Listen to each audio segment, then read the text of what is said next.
Hello everyone, welcome to my channel USA 90 Day Fiancé. Welcome to Update New Gossip. A video circulating the interwebs shows 90 Day Fiancé star Sarper Güven looking shocked as he was served legal documents while on stage last week at a California comedy club. And now the Ashley has all the details about the lawsuit filed against the Turkish reality star. The Ashley can confirm that Sarper was, indeed, sued last week following cancellations of several of his upcoming stand-up comedy shows. The lawsuit was filed on July 22nd in Los Angeles by Hypomania Productions and its CEO Lisa Sunstead. In the complaint, which has been exclusively obtained by the Ashley, Lisa states that she is seeking $100,000 in damages, plus interest on those damages and attorney's fees, and is accusing Sarper of breach of contract, fraud, defamation, and more. A proof of service summons, also obtained by the Ashley, confirms that the envelope Sarper was handed while on stage was, indeed, notification that he is being sued. It confirms that Sarper was served by the man in the video at 9:40 p.m. on July 24th at the Grand Comedy Club in Escondido, California. Instagram user @MaryPants posted a video of Sarper being served last Thursday. On the second slide in the post below, you can clearly see a man approach Sarper, hand him an envelope, and seemingly say, "You've been served." In the complaint, Lisa details why she's accusing the 90 Day Fiancé star of each offense. For breach of contract, Lisa states that she and her company, Hypomania, had a written contract with Sarper that was signed in April. The contract, which was submitted as evidence to the court and has been viewed by the Ashley, states that Sarper wishes to expand his entertainment career in the area of stand-up comedy and other comedy-related performances, and hired Lisa, a professional and experienced comedy performer, comedy writer, and comedy teacher and manager of comedy performers to help him. The contract stated that Lisa would be Sarper's head writer for 6 months and would have the exclusive right to produce Sarper's first comedy show in Hollywood, which was to be called Sarper and the Pretty Funny Women. The Pretty Funny Women is the title of Lisa's own long-running comedy show. Sarper and Lisa agreed to equally split the door profits from the first 3 shows and then negotiate from there. In the complaint, Lisa claims that on or around July 21st, Sarper failed to perform as required and instead performed in public on his own, which Lisa states was in violation of their agreement. She also claims that Sarper canceled the scheduled performance they had arranged and then colluded with the venue management to circumvent the agreement. She also stated that Sarper made disparaging statements about her without cause. Lisa is not happy that she and her company were allegedly conned out of the money that Sarper's performances were due to bring, as well as the money she says she spent working to bring Sarper's dream of being a stand-up comedian to fruition. Hypomania has been deprived of the revenue from the scheduled performance and has invested thousands of dollars in time and out-of-pocket costs in an amount to be proven at trial, the complaint reads. Plaintiff Sunstead has suffered damage to her reputation and damage to her brand as a result of defendant's conduct. For the second accusation, Lisa states that Sarper is indebted to her and her company for the amount she put into Sarper's career, which she claims is $27,500. For the third cause of action, Lisa accuses Sarper of fraud, writing that the Turkish reality star agreed to let her provide him writing and promotional services, as well as professional advice, which Sarper agreed to take. She also states that they agreed to let her have certain exclusivity to performance rights. Lisa stated that she believes Sarper had no intention to honor the agreement and immediately took the benefits of plaintiff's services, efforts, and out-of-pocket expenses that plaintiffs paid on defendant's behalf. She claims that this constitutes as fraud because Sarper knew he wasn't going to follow their agreement and just wanted to squeeze all of the effort and knowledge he could out of her and her company. Defendant, at the time of entering into the agreement, intended to gain information and knowledge of the industry from plaintiffs and agreed to certain performance exclusivity rights in exchange, with no intention of honoring his agreement or allowing plaintiffs to recoup the time, energy, and out-of-pocket to be expended, the complaint reads. Lisa added that she spent many hours in conference calls with Sarper, wrote an entire performance of original material for the benefit of Sarper, and spent money on promoting and marketing the comedy show. Because of all this, Lisa is asking for at least $50,000 in damages here, with the actual amount to be decided at trial. Finally, Lisa accuses Sarper of committing intentional tort, stating that he badmouthed her and her company in multiple ways. She states that on July 18th, Sarper did communicate verbally and in written form, disparaging and defamatory remarks to third parties, impugning plaintiffs' honesty, integrity, and ability. In doing so, defendants damaged plaintiffs' reputation and good standing in the industry, and further damaged plaintiffs' existing business relationships. While it was not specifically stated in the complaint where Sarper allegedly badmouthed Lisa/Hypomania, he did make a few posts to Instagram stories before the July 19th comedy show informing fans that he was canceling, while also implying that someone's dishonesty was the reason for him doing so. "Every day I'm still learning in this country not to trust people," Sarper wrote after apologizing to fans for canceling. He then stated that his canceling had nothing to do with venues, one of which was the Grand Comedy Club. "I would like to perform in the future in both," Sarper wrote.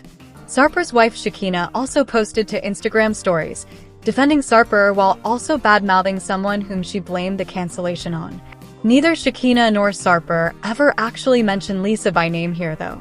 "He was really excited to show you his set on the 19th, Shakina wrote. "Unfortunately, there are some evil, jealous snakes in this town looking to prey on anyone they can." Sarper has not yet filed a response to the lawsuit. However, a case management conference has already been set for November 20th. The Ashley will continue to update this story. Stay tuned.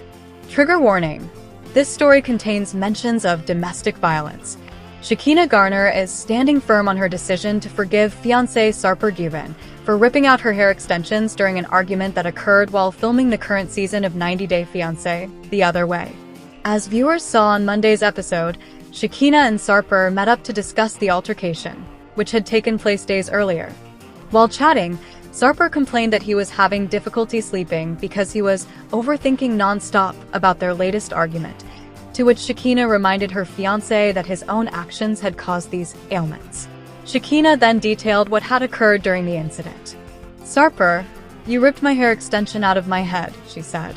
"Have you even asked me one time if my head is okay?" Shakina went on to tell Sarper that her emotions and feelings towards him change every time she sees his angry side, though Sarper attempted to excuse his behavior by blaming it on stress. When Sarper pleaded with Shakina to give him another chance, Shakina revealed that she had previously been in a relationship with someone who had a bad temper, making her hesitant to forgive Sarper for his recent actions. "And it got to the point where he was touching me in anger, like lashing out, pushing me, restraining me, tormenting me, literally frightening me," she said of her past relationship. After hearing about Shakina's past, Sarper said he regretted their altercation even more, and Shakina ultimately decided to forgive him. However, Shakina insisted that Sarper seek therapy to learn how to control his emotions, claiming that another altercation would result in her ending their relationship. "I want to believe that he can do this," Shakina said. "The way that he can show me that he learned anything is by changing, and I think he will if he loves me as much as he says he does."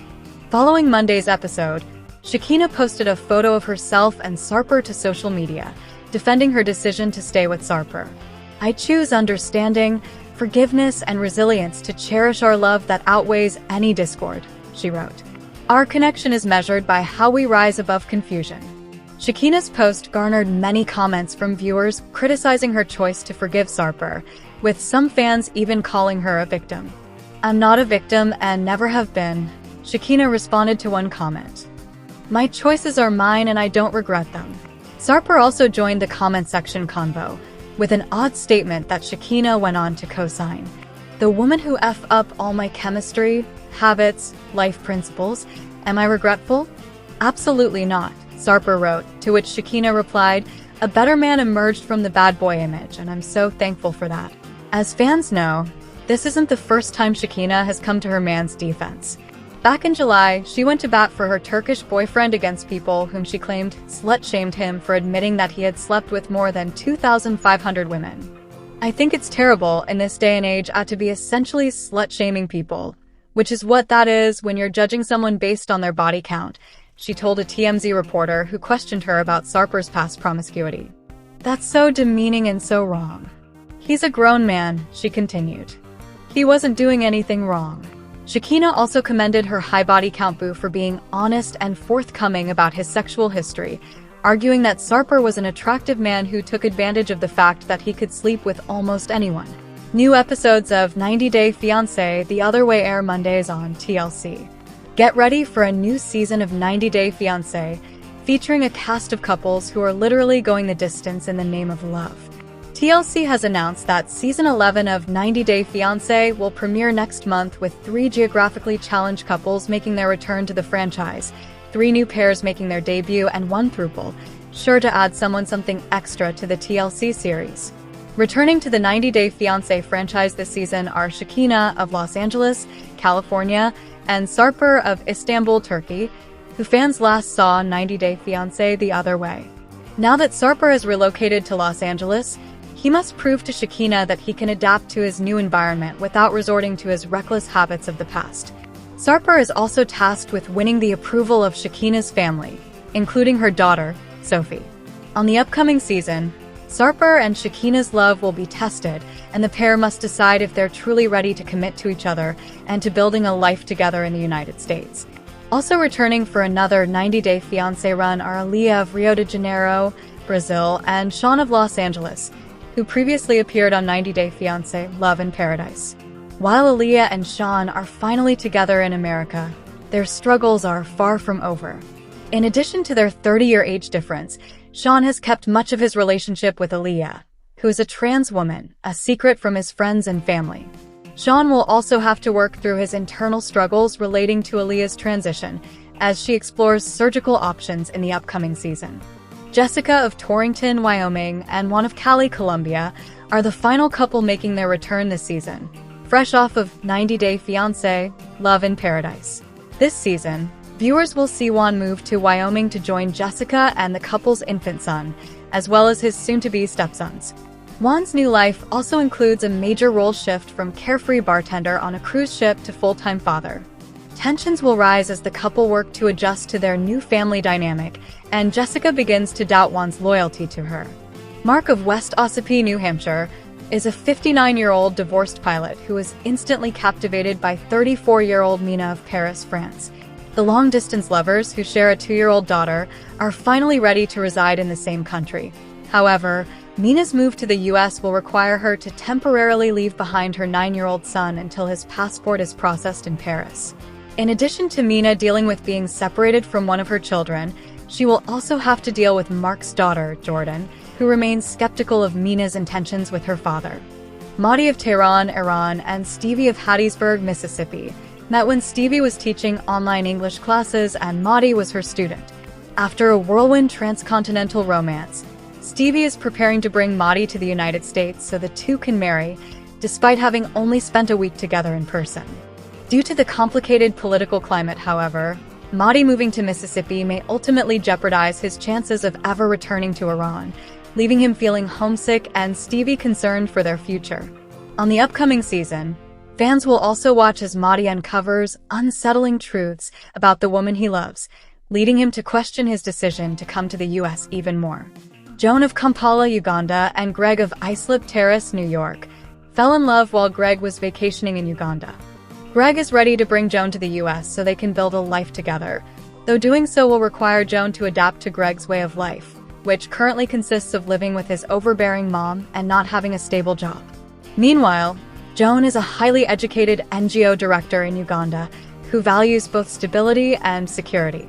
On the upcoming season of 90 Day Fiancé, fans will watch as Joan arrives in America and begins to feel the strain of having her boyfriend's mom as a roommate, leading her to give Greg an ultimatum that will require him to step up or lose Joan forever. Finally, Season 11 of 90 Day Fiancé will introduce fans to throuple Matt and Imani of San Diego and Annie of Tijuana, Mexico. Matt and Imani have been married for a decade and are parents to 2 daughters. Despite their seemingly perfect life, the pair are interested in exploring ways to navigate some difficult nuances in their marriage. Enter Imani, who is bisexual, and Matt's polyamorous relationship with Annie, a single mother and exotic dancer. After